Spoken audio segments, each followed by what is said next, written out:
Mirsa, masih berkaitan dengan Hari Pendidikan Nasional yang jatuh pada 4 Mei 2020, tentu saja pola pendidikan di tengah pandemi COVID-19 saat ini menjadi sorotan utama. Kegiatan belajar mengajar antara guru dan siswa berubah drastis, di mana sebagian besar dilakukan secara daring atau online. Nah, bagaimana Kementerian Komunikasi dan Informatika Republik Indonesia menyiapkan infrastruktur untuk pelaksanaan pendidikan di masa pandemi ini? Langsung saja kita akan membahasnya dengan Menteri Komunikasi dan Informatika Republik Indonesia, Johnny G. Plate. Selamat pagi, Bang Johnny. Terima kasih sudah bergabung di Selamat Pagi Indonesia. Ya, selamat pagi Maria. Bang Johnny, sejauh pemirsa Metro TV seluruh Indonesia. Iya, terima kasih Bang Johnny. Bang Johnny, sejauh ini bagaimana sih sebenarnya peran dari Kemenkominfo di tengah pandemi COVID-19, khususnya untuk dunia pendidikan di Indonesia? Jadi yang pertama ya, pasti saya mengucapkan selamat Hari Pendidikan Nasional kita 2 Mei yang lalu. Dan kepada seluruh ekosistem pendidikan di Indonesia, baik para guru, para siswa, orang tua murid, dan segenap masyarakatnya. Juga ya saya ingin menyampaikan bahwa itu sumber pendidikan ini penting karena sumber daya manusia Indonesia untuk sekarang dan masa depan. Sumber daya manusia itu bukan lagi menjadi harta negara, ya, tetapi dia menjadi modal bangsa. Ya, karena dia menjadi modal bangsa, nation capital, maka tentu kita harus menyiapkan pendidikan itu dengan baik. COVID ini sendiri mendorong kita untuk masuk ke transformasi digital yang dipercepat, ya, baik global maupun Indonesia. Nah, transformasi digital ini harus disiapkan melalui satu digital society yang kuat. Nah, untuk digital society yang kuat itu ada 3 unsur ya, Maria. Yang pertama pasti infrastruktur telekomunikasi dan informatika sampai menjangkau the last mile, yaitu titik di mana pemukiman atau masyarakat itu berada. Yang kedua adalah ekosistemnya, teknologi dan perangkat-perangkat untuk mendukungnya, termasuk platform digital di situ ya, dan aplikasi-aplikasi, dan society itu sendiri, masyarakat itu sendiri, masyarakat digital. Perlu ada talenta-talenta digital. Terkait dengan situasi COVID sekarang ini, ya, yang pasti terjadi perubahan konfigurasi penggunaan teknologi informasi. Yang tadinya ada di kantor-kantor, di gedung-gedung, di sekolah-sekolah, di kampus-kampus, sekarang ini ada di rumah.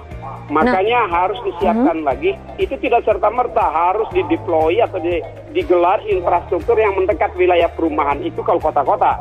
Nah, kalau di daerah-daerah, penggelaran infrastruktur ini tidak bisa cepat. Dia perlu waktu yang panjang. Yang harus dijaga infrastruktur yang sudah ada, itu harus tersedia quality of service-nya, bandwidth-nya yang tersedia cukup. Nah, sejauh ini sudah bagaimana Bang persiapan infrastrukturnya? Karena kan kalau menurut data dari Asosiasi Pengusaha Jasa Internet Indonesia yang juga ada di BPS, baru sekitar 60% masyarakat Indonesia yang bisa mengakses internet, Mas. Artinya masih banyak di daerah-daerah yang belum mengakses internet. Bagaimana persiapan infrastruktur yang sudah disiapkan oleh Kemenkominfo? Betul, persiapan infrastruktur sesuatu pekerjaan yang panjang dan melibatkan biaya yang besar, ya, dan ekosistem yang luas. Tidak saja pemerintah pusat dan operator seluler, tapi keseluruhan perangkat. Namanya juga infrastruktur, Maria.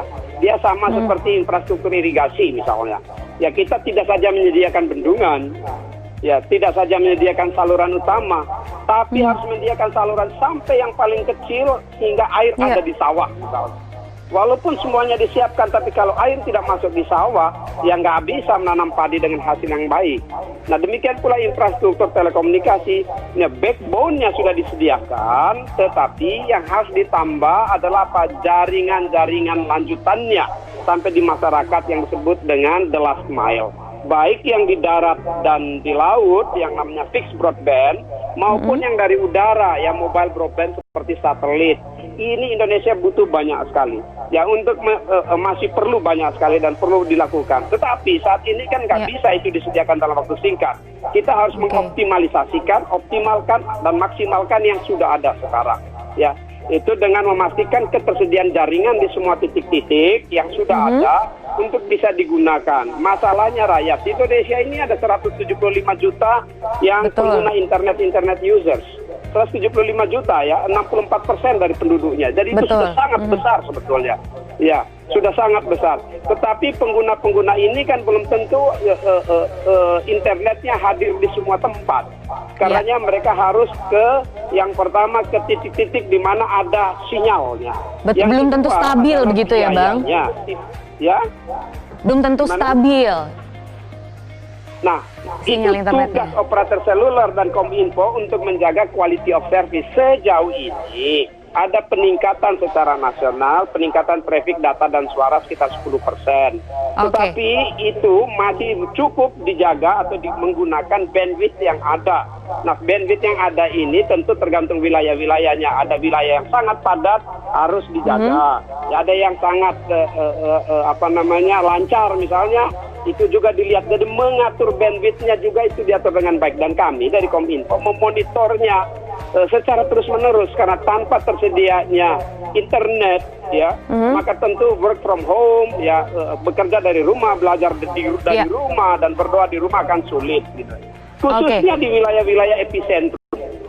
Baik, Bang Joni, Hari Pendidikan Nasional yang jatuh pada tanggal 2 Mei lalu ini menjadi perubahan yang begitu besar untuk dunia pendidikan di Indonesia, ya kan? Ini kan kita tidak tahu pandemi ini sampai kapan. Bisa jadi ini masih berkepanjangan, kita harus sekolah dari rumah dan lain sebagainya. Apa yang dilakukan oleh Kemenkominfo untuk bisa menambah infrastruktur di tempat-tempat yang sekitar 40% tadi belum ada, terutama di daerah-daerah tertinggal, agar pendidikan Indonesia ini bisa merata begitu, Bang?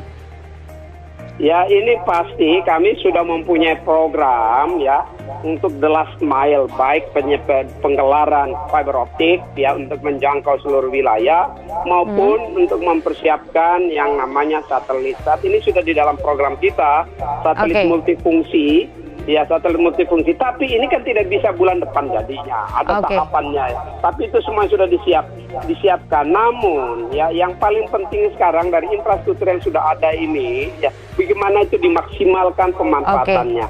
Salah satu butuh kerjasama dari berbagai pihak ya, Bang. Jaringan. Baik, sedikit Bang Joni sebelum kita akhiri, ini tantangan juga karena penggunaan internet yang begitu besar selama ini tentunya juga aksesnya harus ada pengamanan. Kita tahu kemarin sempat ada kasus yang cukup viral, anak-anak yang melakukan tindakan asusila di internet itu karena mereka selama ini memang banyak sekali menggunakan internet selama di rumah saja. Nah, adakah pengamanan khusus yang sudah disiapkan oleh Kemenkominfo? Ya, Kominfo pasti memonitor itu secara tersentralisir dari cyber drone-nya Kominfo untuk mencegah dan menangkal penyalahgunaan internet, khususnya yang terkait dengan radikalisme, terorisme, pornografi, perdagangan narkotika dan seterusnya. Itu di perjudian itu dijaga gitu ya. Tetapi kembali lagi setelah ada sistem yang dimonitor dari jarak jauh, tapi pertahanan yang paling besar dan paling kuat dan paling penting adalah dari keluarga. Dari diri sendiri. Bagaimana kita masuk ke digital society ini untuk menggunakan ruang digital kita ini secara cerdas dan bermanfaat. Karena apa? Kalau dari sisi sistem, tentu ada Kominfo dan bersama-sama dengan BSSN untuk menjaga security system.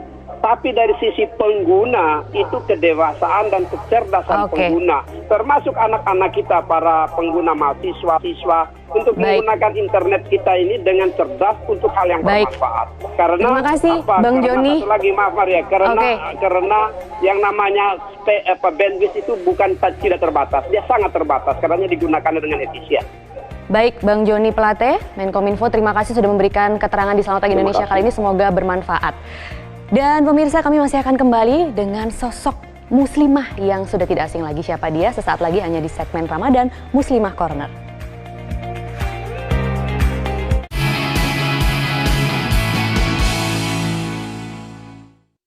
Didukung oleh